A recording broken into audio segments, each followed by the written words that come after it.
नमस्कार दोस्तों, जय हिंद। स्वागत है आप सभी का यूपी रेगुलर क्लासेस के इस ऑनलाइन प्लेटफॉर्म पे। और जैसा कि आपको पता है कि यूपी पीसीएस और आरओ की परीक्षाएं जो है वो अब नज़दीक आ गई हैं, तो उसके संबंध में जो हम लोग करंट अफेयर सीरीज कर रहे थे, घटना सार की करंट अफेयर अर्धवार्षिक, तो आज इसका लेक्चर नंबर 14 है, 14वां लेक्चर आज है, ठीक है। और हम लोग कर रहे थे आर्थिकी, इकोनॉमिक्स वाला पोर्सन, आर्थिकी का पूरा थ्योरी पोर्सन कर रहे थे, वो भी इंपॉर्टेंट। आर्थिकी का ये लेक्चर नंबर 2 है और वैसे टोटल लेक्चर नंबर 14 है, ठीक है। एग्जाम नज़दीक आने पे आई दृष्टि करंट अफेयर आपको देखने को मिलेगी, तो वो भी मैं आपको बहुत ही अच्छे तरीके से सॉल्व कराऊंगा, ठीक है। तो चलिए शुरुआत करते हैं। आज के प्रमुख घटनाक्रम क्या क्या है वो देखेंगे। तो उससे पहले चैनल पर नए हैं, सब्सक्राइब कर देना, इस वीडियो को लाइक कर देना और शेयर कर देना अपने दोस्तों में, ठीक है। चलिए देखते हैं क्या चीज़ें आज जो है हमें पढ़नी। तो पहला जो इम्पोर्टेंट घटनाक्रम है क्या है, ग्लोबल सिटीज़ इंडेक्स 2024। और मैंने आपको बताया है जितने इंडेक्स हैं वो तो काफ़ी इंपॉर्टेंट है और तमाम इंडेक्स हम लोगों ने अलग अलग तरीक़ों के किए हैं। तो ग्लोबल सिटीज़ इंडेक्स 2024 ये क्या चीज़ है, तो ऑक्सफोर्ड इकोनॉमिक्स के ग्लोबल सिटीज़ इंडेक्स 2024 के अनुसार न्यूयॉर्क शहर यूएस 2024 वैश्विक शहर सूचकांक में शीर्ष पर है। इसके बाद लंदन यूके का और सैन जोन्स यूएसए क्रमशः दूसरे और तीसरे स्थान पर स्थित है। तो ये आपको याद रखना है, ग्लोबल सिटीज़ इंडेक्स में पहले नंबर पे कौन सा शहर है, तो न्यूयॉर्क है, यूएसए का है। उसके बाद लंदन है और उसके बाद सैन जोन्स है। लंदन यूके का है और सैन जोन्स यूएसए का है, ठीक है। तो ऊपर के तीन। और उसके बाद है भारतीय शहर दिल्ली, दुनिया के सबसे बड़े 1000 शहरों में 350वें स्थान 50वें स्थान पर है, 350 नंबर पे है और सर्वोच्च रैंक वाला भारतीय शहर बनकर उभरा है, ठीक है। तो ये आपको बहुत अच्छे तरीके से याद करना है। भारत का तो याद करना ही करना है, अब ऊपर के 5 याद कर लेने हैं। सूचकांक के अनुसार दुनिया के 1000 सबसे बड़े शहर 2023 में वैश्विक सकल घरेलू उत्पाद जीडीपी का 60% और वैश्विक आबादी का 30% से अधिक हिस्सा होंगे। यह सूचकांक 163 देशों में स्थित 1000 शहरों का व्यापक मूल्यांकन प्रदान करता है। मतलब 163 देशों में टोटल 1000 शहरों का डेटा लिया गया है। उसके बाद देखो कि सूचकांक के लिए इन शहरों का मूल्यांकन 5 विभिन्न श्रेणियों में 27 संकेतकों के आधार पर करता है, जिनका अलग अलग महत्व है, जो इस प्रकार है। जैसे अर्थशास्त्र का 30%, मानव पूंजी 25%, जीवन की गुणवत्ता 25%, पर्यावरण 10% और शासन 10%। तो इस आधार पर ये जो सूचकांक है, इंडेक्स है, बनाया जाता है। सूचकांक ने इस शहरों को विभिन्न देशों में वर्गीकृत किया है, जो इस प्रकार है। जैसे उत्तरी अमेरिका 103 नंबर पे है 163 में से, पश्चिमी यूरोप 141 पे है, मध्य अमेरिका और कैरेबियाई जो द्वीप है 46 नंबर पे है, मध्य पूर्व और उत्तरी अफ्रीका 62 नंबर पे है, दक्षिण अमेरिका 63 नंबर पे है, उप सहारा अफ्रीका 86 नंबर पे है, पूर्वी यूरोप मध्य एशिया 107वें नंबर पे है, दक्षिणी एशिया 137, पूर्वी एशिया 205 और ओशिनिया 12। तो कुल मिलाकर ये आंकड़े आपको नहीं याद करने हैं, आपको आंकड़े ये वाले याद करने हैं। 2024 के वैश्विक शहर सूचकांक में 10 शहर 4 महाद्वीपों पर स्थित हैं। तो ये कौन कौन से हैं ये देखिए। जैसे पहले नंबर पे न्यूयॉर्क शहर है जो कि यूएसए का है, उसके बाद लंदन यूके का है, फिर सैन होजे यूएसए का है, फिर टोक्यो जापान का है और 5वें नंबर पे पेरिस फ्रांस का है। बस ऊपर के 5 याद करने हैं, बाकी याद करने की आवश्यकता नहीं है। उसके बाद आपको ये भारत का डेटा याद करना है, आपको बहुत अच्छे तरीके से दिख रहा है, ठीक है। भारत का डेटा क्या कहता है, भारत का डेटा ये कहता है कि सूचकांक में शीर्ष 5 शहरी भारतीय शहर कौन से हैं। तो पहले नंबर पे दिल्ली है जो कि 350वें नंबर पे है, रैंक इसकी मैंने बताया था आपको। अर्थशास्त्र में 108 नंबर पे है, मानव पूंजी 51, जीवन स्तर 838, पर्यावरण 973, शासन 380 नंबर पे है। तो कुल मिला के ये वाले नंबर नहीं याद करने हैं आपको, केवल आपको रैंकिंग याद करनी है, क्योंकि आपसे केवल एग्जाम में रैंकिंग पूछी जाती है। दूसरे नंबर पे बेंगलोर है जो कि विश्व का 411वें नंबर पे है, फिर मुंबई है, फिर चेन्नई है, फिर कोच्चि है। तो टॉप 5 आपको पूरे विश्व के याद करने हैं और ये टॉप 5 केवल इंडिया के तो याद करने ही करने हैं। क्लियर है, तो बस इतना डेटा याद करना होता है एग्जाम के लिए। आगे देखते हैं। वैश्विक शहर सूचकांक 2024 में उत्तर प्रदेश का सुल्तानपुर शहर 1000वें स्थान पर है, वर्ष 2024 की रैंकिंग में कोई भी भारतीय शहर शीर्ष 300 में जगह नहीं बना सका है। तो आपको याद करना है कि 300 में नहीं है कोई भी। पहले नंबर पे दिल्ली है और जो कि इस नंबर पे 350वें नंबर पे है, 300 के प्लस है, ठीक है। तो दिल्ली से नीचे हैं सब, दिल्ली के ऊपर कोई नहीं है। और सुल्तानपुर, और यूपी स्पेशल में आपसे पूछेगा तो बता देना है सुल्तानपुर, जो कि 1000वें स्थान पर है, ठीक है ना। चलो यहां तक बात क्लियर हो गई। आगे देखते हैं अगला पॉइंट, यूएनडीपी की फूड वेस्ट इंडेक्स रिपोर्ट। तो एक और इंडेक्स रिपोर्ट है, वो भी इंपॉर्टेंट। जितनी भी इंडेक्स रिपोर्ट है मैंने बताया ही है कि बहुत ही इंपॉर्टेंट होती है इंडेक्स रिपोर्ट, ठीक है ना। तो क्या है यूएनडीपी की फूड वेस्ट इंडेक्स रिपोर्ट, क्या है फूड वेस्ट। तो संयुक्त राष्ट्र पर्यावरण कार्यक्रम द्वारा 28 मार्च 2024 को वैश्विक स्तर पर जारी फूड वेस्ट इंडेक्स रिपोर्ट 2024 के अनुसार समूचे विश्व में 83 मिलियन लोग भूख से लड़ रहे हैं। वर्ष 2022 में विश्व भर में 1.05 बिलियन टन खाना बर्बाद किया गया है। रिपोर्ट के अनुसार खाने की बर्बादी में अमीर और गरीब देशों में से कोई भी पीछे नहीं है, ठीक है। तो ये आपको ध्यान रखना है कि खाना बर्बादी में चाहे वो अमीर देश हो चाहे गरीब देश हो, हर जगह खाना बर्बाद हो रहा है। अब उसके बाद क्या है कि रिपोर्ट के अनुसार गांव के लोगों की तुलना में शहरी लोग ज़्यादा खाना बर्बाद करते हैं। मतलब जो गांव के लोग हैं वो खाना बर्बाद नहीं करते ज़्यादा, लेकिन जो शहरी लोग हैं वही सबसे ज़्यादा खाना बर्बाद करते हैं। इसके पीछे कारण यह बताया गया है कि गांव के लोग एक बार में ज़्यादा खाना नहीं लेते हैं। इसके अतिरिक्त बचा हुआ खाना वह अपने पालतू जानवरों को खिलाते हैं। जैसी जाहिर सी बात है, अगर आप गांव से बिलोंग करते हो तो खाना क्या है, स्टोर करके रख लिया जाता है, उसको दोपहर को खा लिया जाता है, शाम को खा लिया जाता है। अगर खाना नहीं खाना है तो जो जानवर पले होते हैं गांव में उनको दे दिया जाता है। लेकिन शहरों में क्या है कि सुबह 9 बजे या 10 बजे खाना खाना है, उसके बाद शाम को 8 बजे ऑफिस से आना है, तो दिन भर में कहाँ जाएगा खाना, है कि नहीं। तो ये एक गैप हो जाता है जिसमें खाना क्या है पूरा का पूरा वेस्ट हो जाता है, अगर एक्स्ट्रा बच गया है तो। और ज़्यादातर घरों में एक्स्ट्रा बच ही जाता है, तो ये कारण है एक। मुद्रा मूल्य में देखा जाए तो यूएन पर्यावरण कार्यक्रम की इस रिपोर्ट के अनुसार वर्ष 2022 में $1 ट्रिलियन का खाना बर्बाद किया गया। भारतीय रुपए मूल्य में 84 लाख करोड़ के बराबर था। कुल मिला के 2022 में, केवल 2022 में 84 लाख करोड़ रुपए का खाना बर्बाद हुआ था। रिपोर्ट के अनुसार 2022 में बर्बाद किया गया 1.05 बिलियन टन खाना खाने के लिए उपलब्ध कुल खाने का 1% था। रिपोर्ट के अनुसार बर्बाद किए गए 1.05 बिलियन टन खाने का 60% अर्थात 63.1 करोड़ टन खाना परिवारों द्वारा, 29 करोड़ टन फूड सर्विस द्वारा और 13 करोड़ टन खाना रिटेल सेक्टर द्वारा नष्ट किया गया। तो मिला के जो होटल्स होते हैं उनमें कितना खाना वेस्ट हुआ, जो घर में होते हैं उसमें कितना खाना वेस्ट हुआ, जो फूड सर्विस वाले होते हैं वो कितना खाना वेस्ट करते। तो अलग अलग डेटा है, अलग अलग नहीं याद करना है, केवल आपको मोटे मोटे आंकड़े याद कर लेना है कि 2022 में भारत में कितना, विश्व में कितना, बस, ठीक है। उसके बाद देखें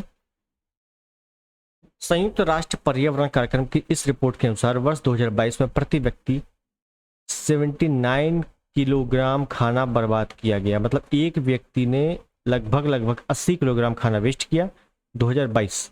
गरीब देशों में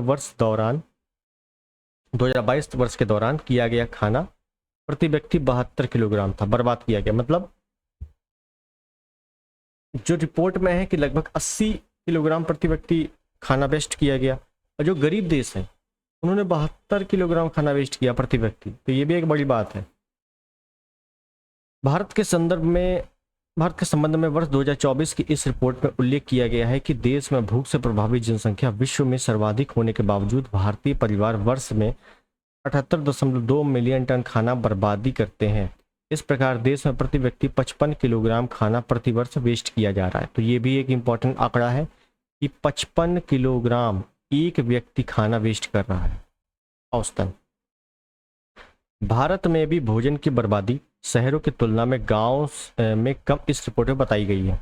वर्ष 2022 में दक्षिण एशिया में प्रति व्यक्ति भोजन की बर्बादी सबसे कम भूटान में 19 किलोग्राम प्रति व्यक्ति, सबसे अधिक मालदीव में 20 किलोग्राम प्रति व्यक्ति प्रति वर्ष बताई गई है। तो याद करना है सबसे कम जो खाना बर्बाद होता है सबसे कम, तो वो भूटान में होता है।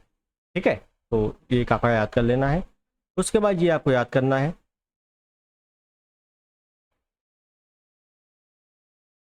ये थोड़ा गलत आंकड़ा दिया है ना, 20 किलोग्राम नहीं है, 207 है ना। जब भारत में ही लगभग 55-60 के करीब है, तो विश्व में कितना, 207। ठीक, तो चलो खैर आंकड़े देख लेते हैं अपने।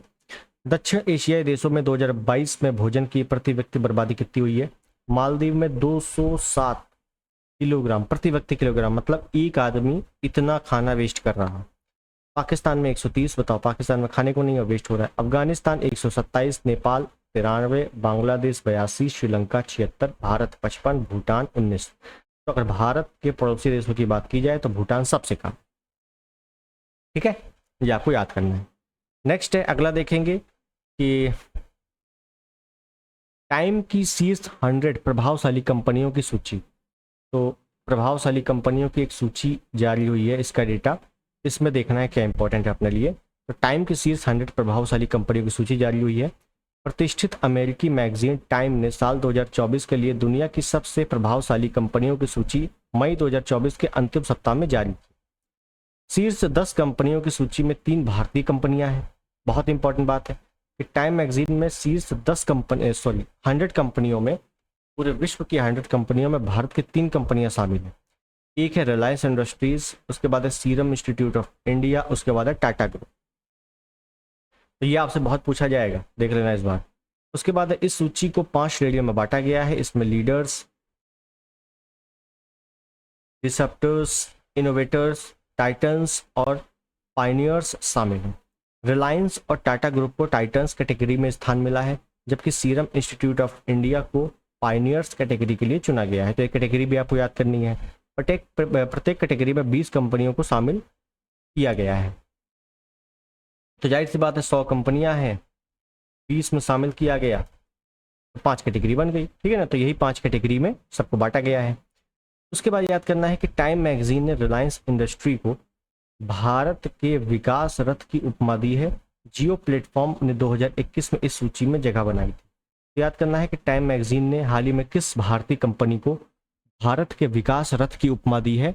तो रिलायंस इंडस्ट्री को। ऐसे क्वेश्चन आ सकते हैं। टाइम ने सीरम इंस्टीट्यूट ऑफ इंडिया को दुनिया के सबसे बड़ी वैक्सीन निर्माता के रूप में शामिल किया है। टाइम ने कहा कि टाटा समूह का विकास पोर्टफोलियो स्टील, सॉफ्टवेयर, केबल और रसायनों के लेकर नमक तक फैला हुआ है। ठीक है, तो ये 3 कंपनियां शामिल है टाइम में, बस इतना याद करना है आपको। अगला देखेंगे, अगला इंपॉर्टेंट है, एक सूची जारी हुई है। क्या है सूची? अरबपतियों की फोर्ब्स सूची। अरबपतियों की फोर्ब्स सूची 2024। अमेरिका की प्रतिष्ठित व्यावसायिक पत्रिका फोर्ब्स द्वारा अप्रैल 2024 में जारी अरबपतियों की फोर्ब्स सूची 2024 में वैश्विक स्तर पर अरबपतियों की कुल संख्या 2781 दिखाई गई है। इनके संपत्तियों का कुल मूल्यांकन 8 मार्च 2024 के मूल्य के आधार पर किया गया है। मतलब ये जो आंकड़ा है ये 8 मार्च 2024 तक है, उसके बाद वो दिवालिया हो जाए या और बढ़ जाए कोई मतलब नहीं। अरबपतियों की कुल संख्या 2781 पिछले वर्ष 2023 की तुलना में 141 अधिक है। पिछले वर्ष 2023 की ऐसी सूची में विश्व में अरबपतियों की कुल संख्या 2640 दर्शाई गई थी। वर्ष 2024 में विश्व के सभी 2781 अरबपतियों की संपत्ति का कुल मूल्य $14.2 ट्रिलियन आकलित किया गया है, और जबकि 2023 में कितना था? $12.2 ट्रिलियन था। ठीक है, तो जाहिर सी बात बढ़ा है। उसके बाद है कि वर्ष 2024 में विश्व के कुल अरबपतियों में सर्वाधिक 813 अरबपति अमेरिका के हैं। मतलब टोटल अरबपति 2781 हैं, जिसमें 813 केवल और केवल यूएसए के हैं, जबकि दूसरे स्थान पर 873 अरबपति चीन के हैं। भारत इस मामले में तीसरे नंबर पर है। 2024 में भारतीय अरबपतियों की संख्या 200 है। भारत का आंकड़ा याद करना है कि भारत में अरबपतियों की कुल संख्या 200 है। पिछले वर्ष 169 थी, अब हो गई है 200। इसमें 25 अरबपतियों ने फोर्ब्स की सूची में पहली बार स्थान प्राप्त किया है। फोर्ब्स की इस नवीनतम सूची में जर्मनी चौथे पर है और रूस 5वें पर है। तो ऊपर के 5 तो आपको याद करने हैं। इससे पहले आपका यूएसए है, फिर चीन है, फिर भारत है, फिर उसके बाद जर्मनी है, फिर रूस है। तो भारत जो है वो तीसरे नंबर पे है। सूची में फ्रांस के बर्नार्ड एर्नोल्ड 233 अरब डॉलर की संपत्ति के साथ शीर्ष स्थान पर है। मतलब पूरे विश्व में, पूरे धरती पर सबसे जो अमीर आदमी है वो ये है, बर्नार्ड एर्नोल्ड। दूसरे स्थान पर 15 अरब डॉलर की संपत्ति के साथ एलन मस्क है। विश्व के शीर्ष 10 अरबपतियों में भारत के रिलायंस इंडस्ट्री के मुखिया मुकेश अंबानी, 116 अरब डॉलर की संपत्ति है। 9वां स्थान इनको मिला है।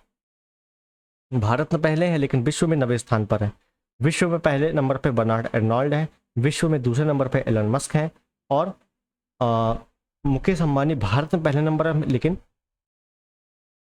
विश्व में 9वें नंबर पे है।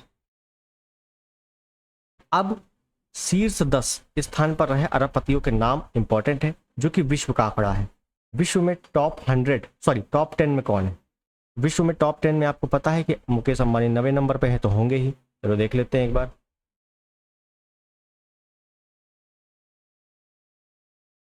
ये आपको दिख रहा है बहुत अच्छे तरीके से। पहले नंबर पे बर्नार्ड एर्नोल्ड है, फ्रांस के हैं। फैशन और कॉस्मेटिक फंड्स 233 अरब डॉलर है इनकी संपत्ति, ठीक है। दूसरे नंबर पे विश्व में एलन मस्क हैं। तीसरे नंबर पे जेफ बेजोस हैं। चौथे नंबर पे मार्क जुकरबर्ग हैं। पांचवें नंबर पे लैरी एलिशन है, ठीक है। तो ऊपर के 5 याद कर लेना है। 9वें नंबर पे भारतीय है भैया, भारतीय इंडिया, मुकेश अंबानी 9वें नंबर पे, ठीक है। और अगर मैं भारत के आंकड़ा बात कर लूँ, केवल और केवल भारत का, तो ये देखिए शीर्ष 10 भारतीय अरबपति कौन है? वो विश्व के थे, ये भारत के हैं। तो पहले नंबर पे मुकेश अंबानी जो कि विश्व में 9वें नंबर पे है। दूसरे नंबर पे गौतम अडानी जो कि विश्व में 17वें नंबर पे है। तीसरे नंबर पे शिव नदार है जो कि विश्व में 39 पे है। चौथे नंबर पे सावित्री जिंदाल है जो कि विश्व में 46 नंबर पे है। और 5वें नंबर पे दिलीप सांघवी हैं जो कि विश्व में 59वें नंबर पे हैं, ठीक है। तो ये भारत के 5 और विश्व के 5, ये आपको आंकड़ा याद करना है। क्लियर है? चलिए आगे देखें।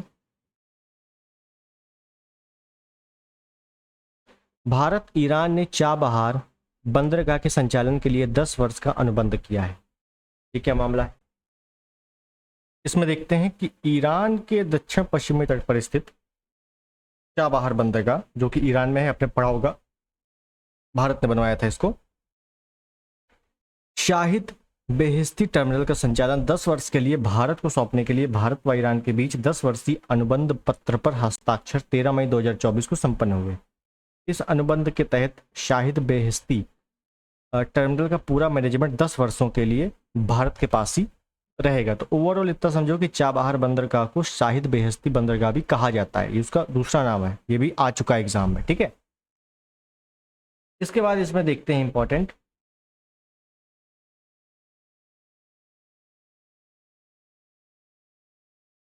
चाबहार बंदरगाह को अंतर्राष्ट्रीय उत्तर दक्षिण परिवहन गलियारे के साथ एकीकृत करने की योजना पर भी काम चल रहा है, जिससे चाबहार के रास्ते ईरान व अफगानिस्तान के साथ साथ आर्मेनिया, अजरबैजान, रूस, मध्य एशिया, यूरोप के साथ सीधे व्यापार किए जा सकेंगे, ठीक है। तो ये इसमें काम चल रहा है। चाबहार बंदरगाह के मामले में भारत व ईरान की बातचीत 2003 में शुरू हुई थी।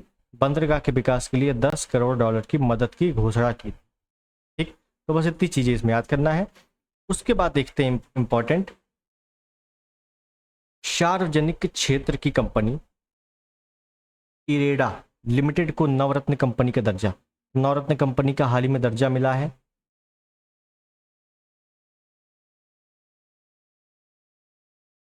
आपको पता है नवरत्न, महारत्न, मिनी रत्न, ये सब कंपनियां होती हैं। तो ऊर्जा के नवीकरणीय स्रोत व ऊर्जा संरक्षण से संबंधित परियोजनाओं को वित्तीय सहायता व अन्य सेवाएं उपलब्ध कराने वाली सार्वजनिक क्षेत्र का गैर बैंकिंग वित्तीय संस्थान भारतीय नवीकरणीय ऊर्जा विकास एजेंसी को नवरत्न कंपनी का दर्जा केंद्र सरकार ने 26 अप्रैल 2024 को प्रदान किया है। अब आपसे इसमें इतना ही पूछेगा कि कौन सी नवरत्न है, कौन सी महारत्न है। इरेडा नवरत्न कंपनी का दर्जा पाने वाली देश की 17वीं कंपनी बन गई है। 17 कंपनी कौन कौन सी हैं, ये इस प्रकार है। लेकिन उससे पहले आपको ये डेटा बहुत अच्छे से याद करना है कि इरेडा हाल ही में कौन सी कंपनी नवरत्न कंपनी बन गई है, वो किस क्रम की है, याद रखना 17वें क्रम की है और इरेडा नाम है उसका। अब और कौन कौन सी हैं जो नवरत्न कंपनी है, तो भारत इलेक्ट्रॉनिक्स लिमिटेड है, container corporation of India limited है, इंजीनियर्स इंडिया लिमिटेड है, हिंदुस्तान एरोनॉटिक्स लिमिटेड, महानगर टेलीफोन निगम लिमिटेड है, MTNL जिसको बोलते हैं MTNL, नेशनल एल्यूमिनियम कंपनी है, राष्ट्रीय भवन निर्माण निगम लिमिटेड, नेवेली, है ना। तो ये सभी कंपनियां हैं। हालांकि कंपनियां आपको याद नहीं करनी है, बस करंट का जो डेटा है वो याद करना है। जैसे इरेडा को हाल ही में नवरत्न कंपनी बनाया गया जो कि 17वें नंबर की है, ये रहा। बस इस 17 नवरत्न कंपनियों के अतिरिक्त सार्वजनिक क्षेत्र की 13 कंपनियों को महारत्न कंपनी का दर्जा मई 2024 में प्राप्त हुआ है। तो ये भी याद रखना है कि महारत्न कंपनियां कितनी है, 13 हैं, ठीक है। और उसके बाद देश की मिनी रत्न कंपनियों की कुल संख्या कितनी है, 75 है। तो नवरत्न कंपनियां आपकी 17 हो गई हैं, महारत्न 13 हो गई हैं और मिनी रत्न 75 हो गई हैं, ठीक है। तो ये कंपनियों के आंकड़े जरूर याद कर लेना। कंपनी आपसे नहीं पूछा जाएगा लेकिन आंकड़े जरूर पूछे जा सकते हैं, ठीक है। तो हमारा आज का सब समाप्त हो गया है। हाँ, इसके आगे कुछ नहीं है। आर्थिकी वाला पोर्शन समझिएगा, आर्थिकी की एक और क्लास होगी। उसके बाद इकोनॉमिक्स पिछले 6 महीने का पूरा समाप्त हो जाएगा। उसके बाद हम लोग चलेंगे Uttar Pradesh current affair, UP current में चलेंगे, ठीक है, क्योंकि यूपी करंट भी आपका काफ़ी इंपॉर्टेंट रोल निभाता है। तो चलिए ठीक है, मिलते हैं अगले वीडियो में। तब तक के लिए नमस्कार, जय हिंद, वंदे मातरम।